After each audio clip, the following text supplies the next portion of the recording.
नमस्कार, world news में आपका स्वागत है। दुनिया इस समय बड़े संकट में दिखाई दे रही है और ये संकट आने वाले समय में और बढ़ सकता है। जो लड़ाई अभी मिडिल ईस्ट और यूरोप के छोटे हिस्से में चल रही है वो वर्ल्ड वॉर का रूप ले सकती है, क्योंकि अमेरिका के निर्वाचित राष्ट्रपति डोनाल्ड ट्रंप की नीतियां इशारा दे रही हैं कि आने वाला समय बहुत मुश्किल भरा हो सकता है। संकट विश्व शांति का ही नहीं बल्कि ट्रंप दुनिया को आर्थिक युद्ध में भी धकेल सकते हैं। तो ट्रंप कैसे बनते दिख रहे हैं दुनिया के लिए बड़ा खतरा, इसी पर हम करेंगे चर्चा। लेकिन आइए जरा उन खबरों को भी देख लें जिन पर आगे होगी बात। लेबनान पर हमले को लेकर इजरायल का बड़ा खुलासा, साउथ चाइना सी में बढ़ने लगा तनाव, और चलते चलते में देखेंगे जापान के प्रधानमंत्री को क्यों देना पड़ा इस्तीफा। तो डोनाल्ड ट्रंप के अमेरिका का राष्ट्रपति निर्वाचित होने के बाद दुनिया में चिंता दिखाई दे रही है। ट्रंप जो कदम उठा रहे हैं उससे चिंता हो रही है कि शांति की बात करने वाले ट्रंप कहीं दुनिया को बड़े युद्ध में तो नहीं झोंक रहे हैं। वॉशिंगटन पोस्ट ने बताया कि ट्रंप ने रूस के राष्ट्रपति व्लादिमीर पुतिन को फोन किया और उन्हें यूरोप में अमेरिकी सेना की बड़ी मौजूदगी की याद दिलाई। ट्रंप के इस कदम का पुतिन पर कोई असर पड़ेगा, इस पर पहले से ही सवाल उठ रहे हैं। दरअसल चुनाव में ट्रंप पर डेमोक्रेटिक पार्टी ने आरोप लगाया था कि वो पुतिन से सहानुभूति रखते हैं।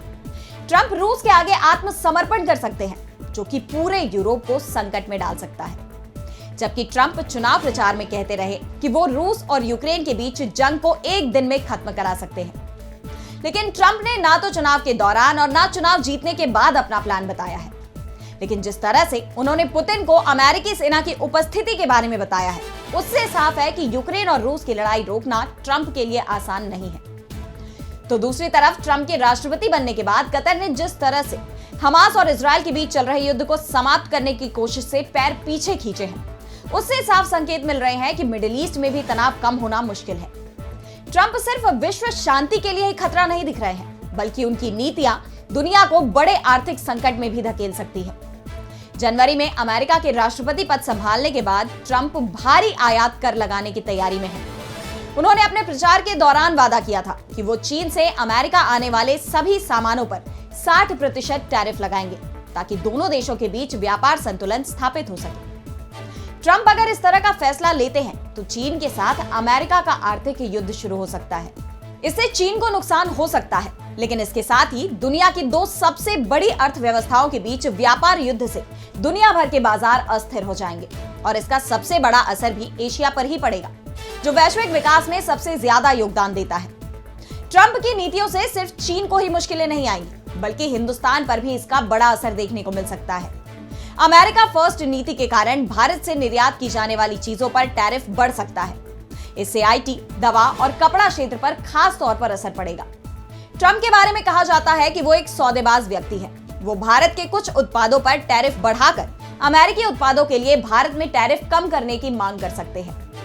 ऐसे में साफ है कि भले ही हिंदुस्तान के विदेश मंत्री एस जयशंकर दावा कर रहे हों कि ट्रंप के शासन से हिंदुस्तान को कोई डर नहीं है, लेकिन ट्रंप की नीतियां जरूर सिर्फ हिंदुस्तान को ही नहीं पूरी दुनिया को डरा रही हैं। चाहे युद्ध हथियार का हो या आर्थिक, ट्रंप की नीतियां बड़े संकट का संकेत दे रही हैं। अब बढ़ते हैं अगली खबर की ओर, जिसमें हम बात करेंगे मिडिल ईस्ट की। इस साल 17 और 18 सितंबर के बीच लेबनान में हिजबुल्लाह समर्थकों के हजारों पेजर और वॉकी टॉकी में धमाके हुए, जिसमें लगभग 40 लोग मारे गए और 3000 से ज्यादा लोग घायल हो गए। दरअसल हिजबुल्लाह के लड़ाके इजरायली रडार से बचने के लिए ऐसे पेजर का इस्तेमाल कर रहे थे जिनमें जीपीएस नहीं था, कोई माइक्रोफोन और कोई कैमरे नहीं थे, जिससे इन्हें हैक नहीं किया जा सकता था। पेजर विस्फोट के आरोप इजरायल पर लगे थे, लेकिन इजरायल ने इसे लेकर चुप्पी साध रखी थी। लेकिन अब इजरायल के प्रधानमंत्री बेंजामिन नेतन्याहू का बयान सामने आया है। उन्होंने कहा है कि मैंने ही सितंबर में हिजबुल्लाह के ठिकानों पर पेजर हमले को मंजूरी दी थी। एक कैबिनेट बैठक में नेतन्याहू ने यह भी स्वीकार किया कि इजरायली सेना ने सीधे आदेश मिलने के बाद बेरूत में एक सटीक हमला किया, जिसमें हिजबुल्लाह प्रमुख हसन नसरल्लाह की जान चली गई। इस बीच इजरायल के खिलाफ मिडिल ईस्ट में गुस्सा बढ़ता जा रहा है। इजरायल पर दबाव बनाने के लिए अरब और मुस्लिम देशों के नेता सऊदी अरब की राजधानी रियाद पहुंचे हैं। इस सम्मेलन में गजा और लेबनान में इजरायल के हमले पर चर्चा होनी है। सऊदी अरब की सरकारी मीडिया एजेंसी वफा ने कहा कि फिलिस्तीनी और लेबनानी क्षेत्रों में बढ़ती हिंसा, जिसमें क्रूर इजरायली आक्रमण भी शामिल है, इन्होंने अरब और इस्लामी नेताओं को तत्काल कार्रवाई करने के लिए मजबूर कर दिया है। इस सम्मेलन की मुख्य प्राथमिकता फिलिस्तीनी और लेबनानी क्षेत्रों में इजरायली आक्रमण को रोकना आम लोगों की रक्षा करना और क्षेत्र में शांति के साथ स्थिरता स्थापित करने के नजरिए से अंतरराष्ट्रीय समुदाय पर दबाव बनाना है।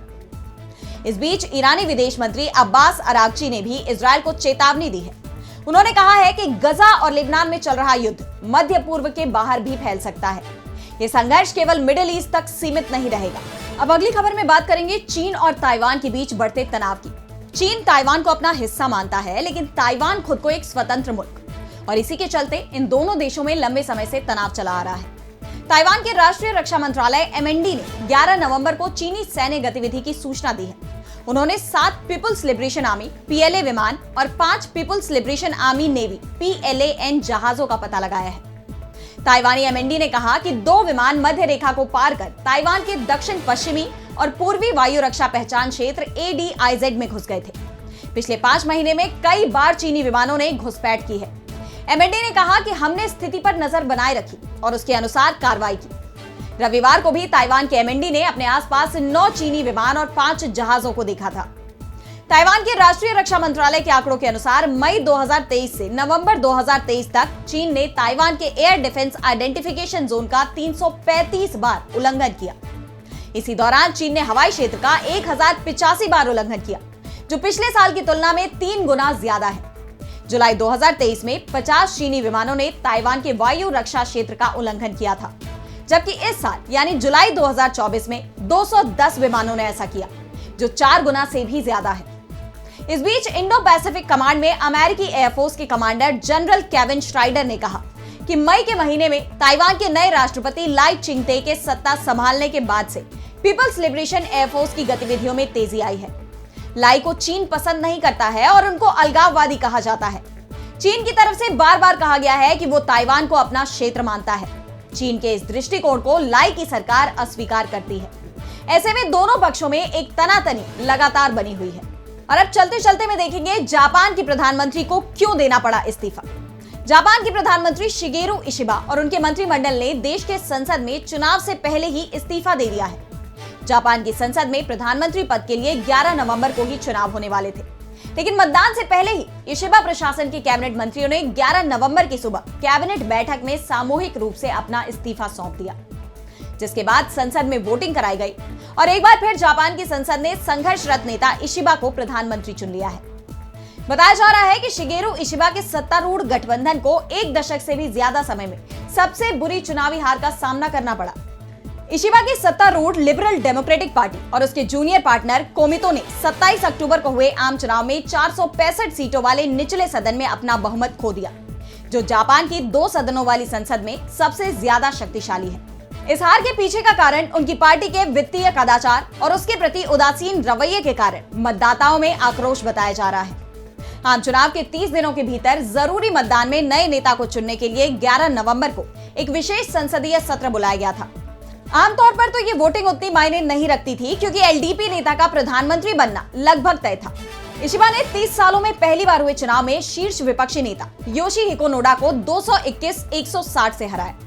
उनके पिछले मंत्रिमंडल के अधिकांश सदस्यों को फिर से नियुक्त किया जाएगा, लेकिन इशिबा को उन 3 लोगों की जगह लेनी होगी जो अपनी सीटें हार गए या चुनाव परिणामों से प्रभावित हुए हैं। तो आज इस वर्ल्ड बुलेटिन में इतना ही। अब मुझे दीजिए इजाजत और देश दुनिया की तमाम बड़ी खबरों के लिए बने रहिए DB लाइव के साथ। नमस्कार।